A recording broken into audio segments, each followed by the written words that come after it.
Hi, Nisi here from Hero Labs. Welcome to my first video About Snapchat. Hi, Nisi here from Hero Labs. We have lots to go over.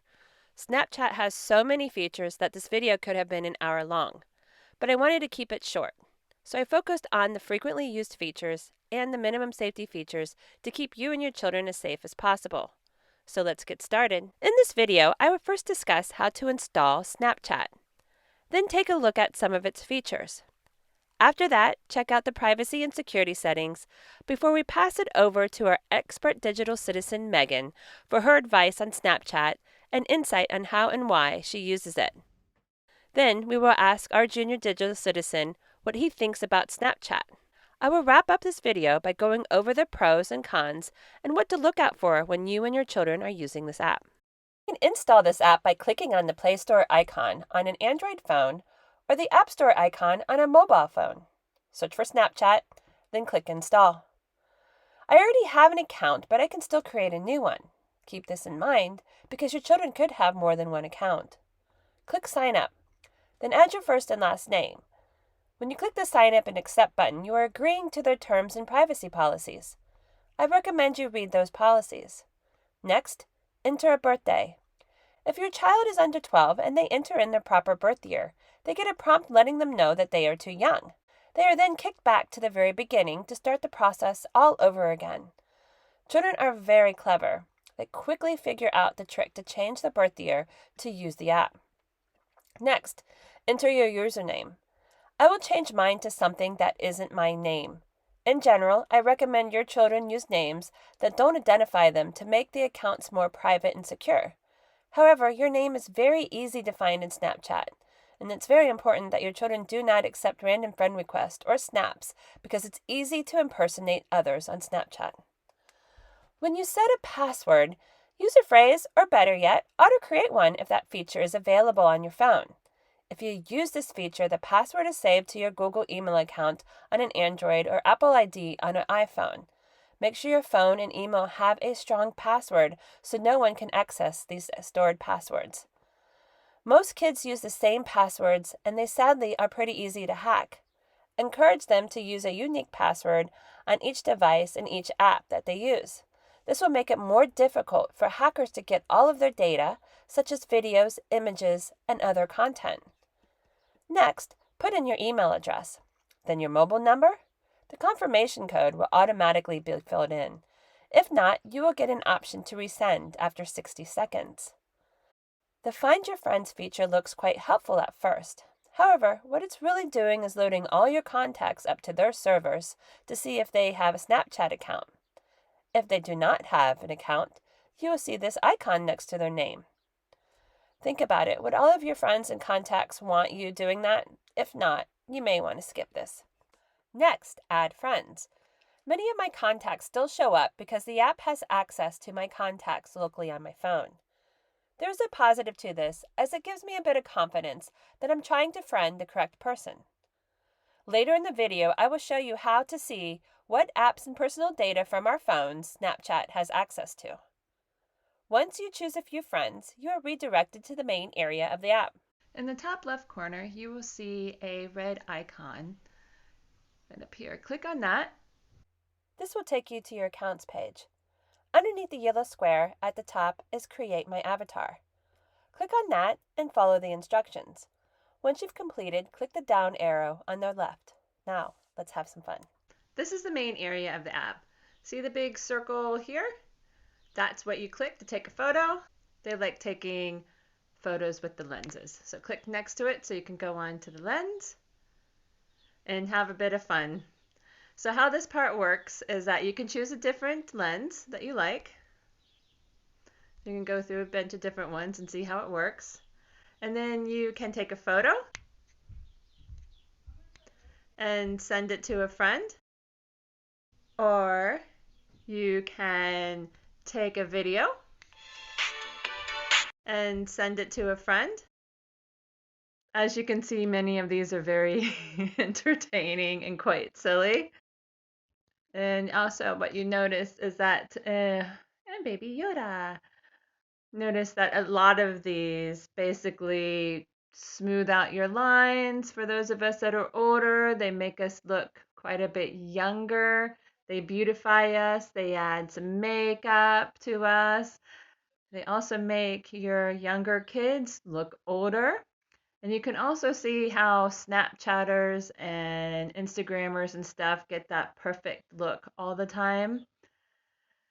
Also, one of the other negatives about Snapchat is the fact that there's been an increase in plastic surgery around the world by girls who want to look more like their Snapchat filter. The other thing is you can take a snap and you can save it, and then you can save it to your memories in your camera roll, and you can save it, and you can then upload it to any other app that you want to upload it later.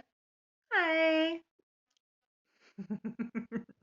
Make sure you absolutely want to send a photo or snap or video to the person that you send it to, because Snapchat will try to delete it, but if the deletion does not work, it might go through. Now let's take a look at some of the features of this app. Go to the bottom left and click on the location icon. For now, turn on the location so you can learn how this feature works. Click on your avatar at the bottom left of the screen. Once you see your avatar, click on the blue icon on your face, then click to change settings. From here, you can go into ghost mode. You can still see your friends if they are not in ghost mode, but they cannot see you.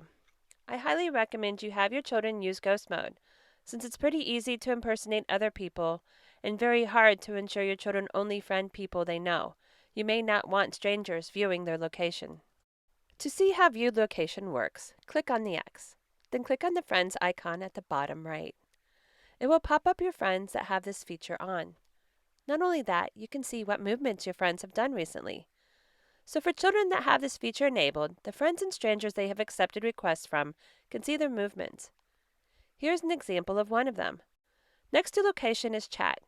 Here you can choose a person to chat with. You can also video or voice chat as well. Careful you don't accidentally call someone in the middle of the night while you're checking out these features. You know who you are, and I am so sorry. The icon second from the right is Discover. You can see your friends' stories here and discover other stories. This section shows public stories from other people who use Snapchat, not just your friends. Snapchat has had issues with age-inappropriate stories showing up here, with violence and nudity being featured in some videos, so you may want to recommend they stay away from this section. If your kids have come across something that makes them feel uncomfortable, or you feel you would like to have some conversation starters about these topics, Keep It Real Online is a good website to visit, as well as netsafe.org. Next is Spotlight, the far right bottom icon. Users can upload 60-second videos for a chance to win money. As it's curated by Snapchat, it should be safer than Discover, but it's still new, so I don't have any insight into this feature yet. From here, I recommend you have a play around so that you can get really comfortable with the Snapchat app. Have some fun and take silly pics with your kids. Next up, let's look at the security and privacy features. In this first part, I will go over the ones that are most important to think about. You may or may not decide that they are all necessary for you or your child, as you know your child best. First up, if you get an inappropriate snap, you can report it.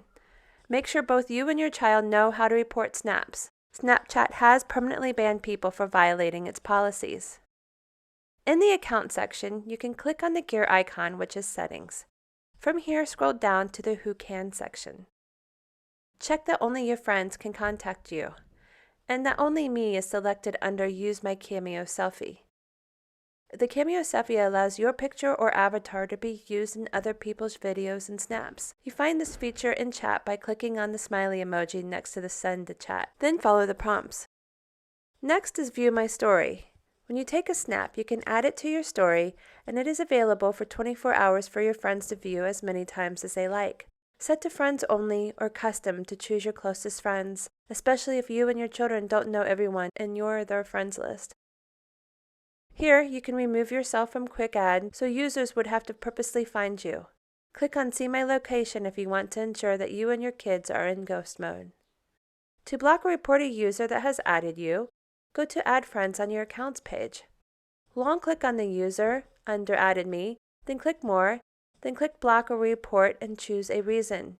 You can do the same process to users that you are already friends with. Here are some additional security measures you may want to consider.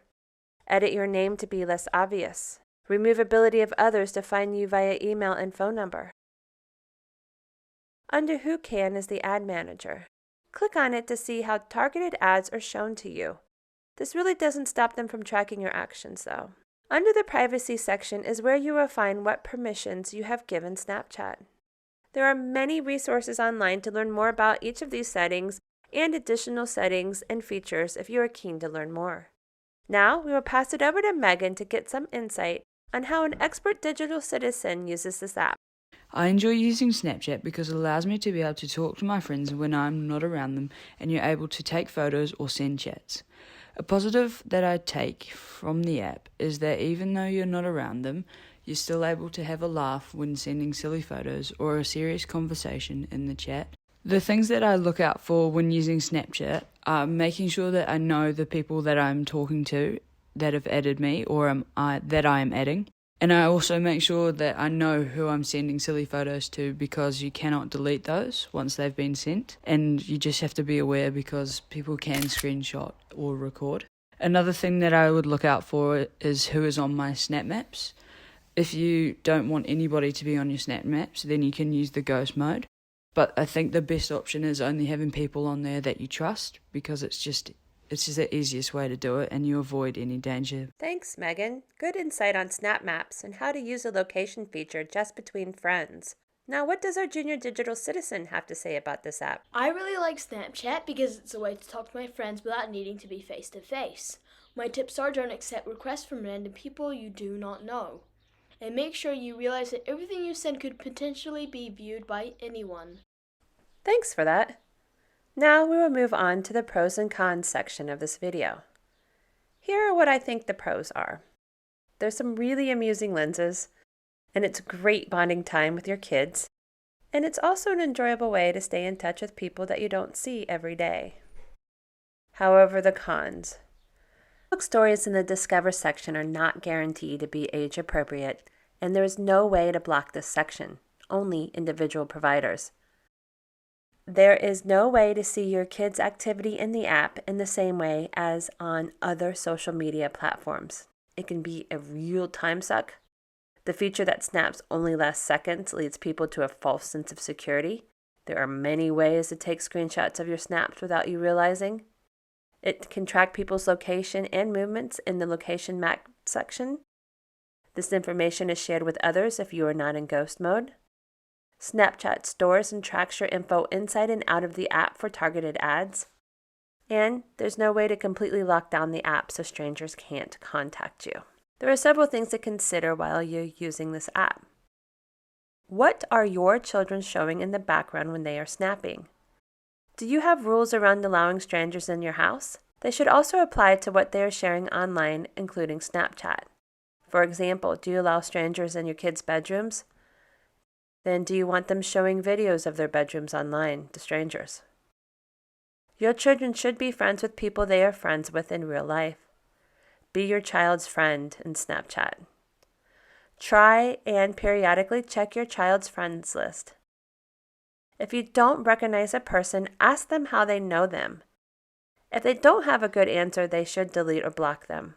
Remind your child not to share age-inappropriate content, and if they have seen any, to let you know and report it through Snapchat. If your child signed up before they were 13, remember to have them change their birth year when they turn 13. Add a calendar notice if you must, but you do not want them appearing as an adult before they are 18, as this increases their chances of seeing age-inappropriate content. In this section, we will take a look at the potential dangers your child faces when they are using Snapchat. Bullying. If there are issues, take screenshots and pass on to school authorities, if appropriate, or contact netsafe.org.nz for more help. Grooming. Because there is no way to lock down strangers from friend requesting your children, you need to be on the lookout for strangers friending your children and ensure they are not being asked to send age-inappropriate content such as nudes. Even more reason to keep that location feature off.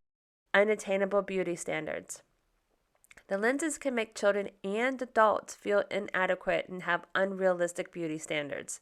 This can lead to feelings of depression and other negative emotions. Inappropriate content. Remind your child that just because snaps are only supposed to last for 10 seconds or so after viewed, this is often not always the case. Assume all content is out there somewhere and be mindful of what they send. Age-inappropriate content. Porn and other adult-related content is on Snapchat. If your child sees something that makes them feel uncomfortable, encourage them to report it and come to you or another trusted adult to talk about it. Time-consuming. It is a time suck. It is fun to use. Consider limits around how long your child, and you if needed, can use the app on any given day. There are many apps that will help limit your use of other apps. Big question. Would I recommend this app to an under 13-year-old? No. However, do I let my under 13-year-old use the app? Yes, I let my tween use the app. Why? It is the easiest way for him to stay in contact with his friends. He has tried other safe avenues, but most of his friends were already using this. We took a look at our family internet treaty and updated it to ensure he only used Snapchat safely. I have created a lot of boundaries around it, plus I periodically check his friends list. Would I allow my 8-year-old? Absolutely not. But we do have a lot of fun on my account taking some photos and sending them to family around the world. Bottom line, don't send anything on Snapchat that you want to remain private. Understand that once you send that snap, you have no control over how the other person will use it. There are many ways to take screenshots without you even knowing it. If you've enjoyed this video, please share it, because I'm sure there's many parents out there that would like to know how to use Snapchat safely, or even just how to use Snapchat in general. And that concludes this video about Snapchat. If you would like to know more about how to create an online safety plan with your children or other internet-related safety information, I do presentations and workshops for schools and parents in New Zealand. Also, please check out my Facebook page, Raising Digital Citizens, and our website, herolabs.co.nz. Please message me for more information. Have a great day!